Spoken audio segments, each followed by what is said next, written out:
Bonjour à toutes et à tous. Pour cette remise des pyramides d'argent 2020, pyramide d'argent c'est le Grand Prix régional, nous avons le plaisir d'accueillir aujourd'hui les grands témoins de l'immobilier de l'agglomération toulousaine. Merci à tous les trois d'être présents. Annette Legnaud, vice-présidente de Toulouse Métropole et présidente d'Opidea, et Raphaël Catonnet, directeur général d'Opidea. Et enfin, Stéphane Aubé, président de la Fédération des promoteurs immobiliers d'Occitanie et présidente de Green City Immobilier. Madame Legnaud, vous nous accompagnez en tant que présidente maintenant depuis de nombreuses années pour la remise de ces pyramides.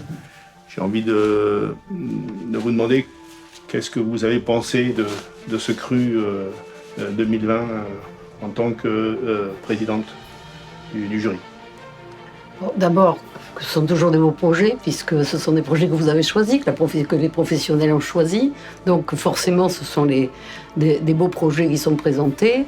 Et cette année, comme les autres années, c'était des projets intéressants également. Je note que cette année, il y a une particularité qui me réjouit à la fois et que je regrette peut-être aussi, avec mes doubles casquettes.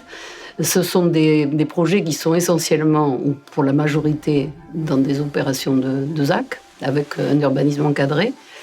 Et j'en suis très fière puisque je suis présidente d'Opidea, comme vous l'avez dit, et je le regrette en tant que responsable de l'urbanisme parce que je regrette que dans le diffus, nous n'ayons pas cette même qualité ou cette même innovation, même si je le comprends. Donc des projets forcément innovants puisque les pyramides, c'est la récompense de l'innovation, sous plusieurs formes. Donc, et cette innovation, c'est un peu l'ADN d'Opidea. Donc dans les opérations de ZAC, nous essayons, nous nous efforçons de faire en sorte que les projets soient de grande qualité et de mettre les conditions auprès des promoteurs pour qu'ils puissent faire des projets de grande qualité. Alors qualité architecturale bien sûr, mais beaucoup d'innovation, de performance, voilà, où on intègre beaucoup de choses de qualité d'usage. La qualité d'usage qui est importante, donc de qualité. Et je me réjouis que ces projets que l'on a pu regarder avec attention répondent à toutes ces attentes, à toute cette innovation. Donc je me réjouis en tant que présidente d'Opidea que ce soit dans les opérations de ZAC, bien sûr. En votre qualité de vice-présidente de Toulouse Métropole, le Grand Prix régional a été attribué à une opération qui avait des qualités architecturales, mais qui avait des ambitions sur des niveaux bas carbone. Est-ce que ça vous inspire il y a des modifications du PLU en cours pour l'avenir sur l'agglomération toulousaine? Oui, alors la transition énergétique est un problème qui préoccupe la métropole, bien évidemment, et de façon générale, tout ce qui concerne le développement durable. Et en matière d'énergie et de transition énergétique, nous sommes en train de travailler sur la modification du PLUiH et nous travaillons avec tous les professionnels pour introduire un peu plus de ces performances dans le document d'urbanisme, qui est l'outil réglementaire qui permet d'aller de l'avant dans certaines disciplines, dans certains domaines, dont celui-là. Monsieur Catonnet, vous avez participé à la remise des pyramides et vous voulez savoir dans quelle mesure, on va dire, ce laboratoire d'idées qui se réalise, puisqu'il faut que la déclaration d'ouverture de chantier soit donnée, et dans quelle mesure ce laboratoire d'idées nourrit-il les ambitions d'Opidea pour les prochaines consultations? Alors, je suis très content de constater que tous les projets qui ont été présentés témoignent de la vitalité, de l'engagement et de l'innovation de la profession ici à Toulouse. Vous le savez, dans nos quartiers aménagés, conduits pour le compte de Toulouse Métropole, on pousse plusieurs curseurs qui sont ceux de la ville durable, ceux de la ville designée autour des services, de la qualité d'usage, la ville inclusive aussi, puisque nous sommes très attachés à la mixité, les différentes fonctions, à la fois dans la programmation du logement, mais bien sûr l'ensemble des aménités qui vont être disponibles pour les futurs habitants. Et puis enfin, une thématique importante qui est celle de la coproduction, la co-construction. On se donne le temps dans nos projets, effectivement, de pouvoir pousser un peu plus loin les choses avec vous. Et c'est très important que dans la mise au point des projets, on puisse tenir les engagements qui ont été pris. Vous êtes nombreux dans nos consultations à faire des propositions qui permettent d'avoir un pas devant.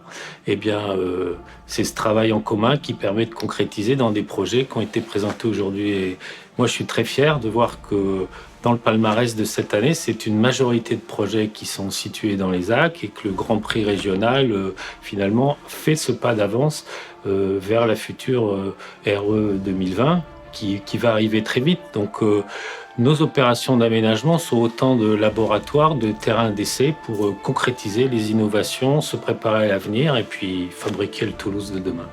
Stéphane, en ta qualité de président des promoteurs immobiliers d'Occitanie, je voulais savoir ce que les pyramides représentaient pour l'ensemble de la profession et qu'est-ce qu'elles pouvaient apporter pour l'ambition architecturale et on entend en thermique au niveau des promoteurs. Alors ce concours des pyramides, pour nous, c'est un moment très important de la vie de notre fédération. Alors cette année, on regrette un peu de l'avoir fait sous cette forme, et de ne pas avoir pu faire la grande cérémonie qu'on fait en général en avril. Mais néanmoins, on a voulu conserver ce concours et conserver le jury. Donc moi, je souhaite vivement remercier les 20 personnes qui ont participé au jury, donc les sponsors, Madame Legnaud en tant que présidente du jury, Monsieur Catonnet, parce que ça permet en effet pour l'ensemble des promoteurs de montrer la qualité des opérations qu'on réalise. Donc ce concours, il sert en effet à montrer la qualité de ce qu'on fait, la qualité architecturale, la qualité environnementale, mais il y a également d'autres catégories qui permettent de vanter la qualité RSE des différents promoteurs. Et ça c'est nouveau, puisqu'on a un prix qui s'appelle Conduite responsable des opérations et qui permet en effet de vanter la qualité RSE des promoteurs. Voilà, donc c'est vraiment pour nous la vitrine de ce qui se fait de mieux sur les opérations de construction, aussi bien sur les opérations d'aménagement, mais également en diffus, même si on voit que cette année, en effet, la plupart des lauréats sont sur des opérations d'aménagement. Voilà. Et puis c'est également un challenge pour les promoteurs, parce que tout le monde joue le jeu, et les promoteurs, c'est des entrepreneurs. Un entrepreneur, en général, c'est compétiteur, donc un compétiteur, il a envie de gagner. Et c'est vrai que les promoteurs attendent avec impatience souvent les résultats. Alors, et comme forcément dans tous les concours, il y en a qui sont très heureux parce qu'ils sont lauréats, et puis il y a les déçus, mais les déçus, il faut qu'ils persévèrent, et puis que l'année prochaine, ils reviennent, ils reproposent des beaux projets, et puis ils pourront très bien gagner l'année prochaine. En tout cas, je leur souhaite vivement. Voilà. Je vous remercie tous les trois d'être venus aujourd'hui et d'avoir pris de votre temps. Je voulais aussi vous remercier pour avoir participer au jugement des dossiers, d'avoir fait cette sélection. C'est vrai que c'est pas forcément tout le temps évident. Et j'espère qu'on aura le plaisir de vous retrouver l'année prochaine parmi nous pour ce jury des pyramides qui apporte beaucoup, je pense, à l'immobilier et à l'image que véhicule l'architecture à Toulouse.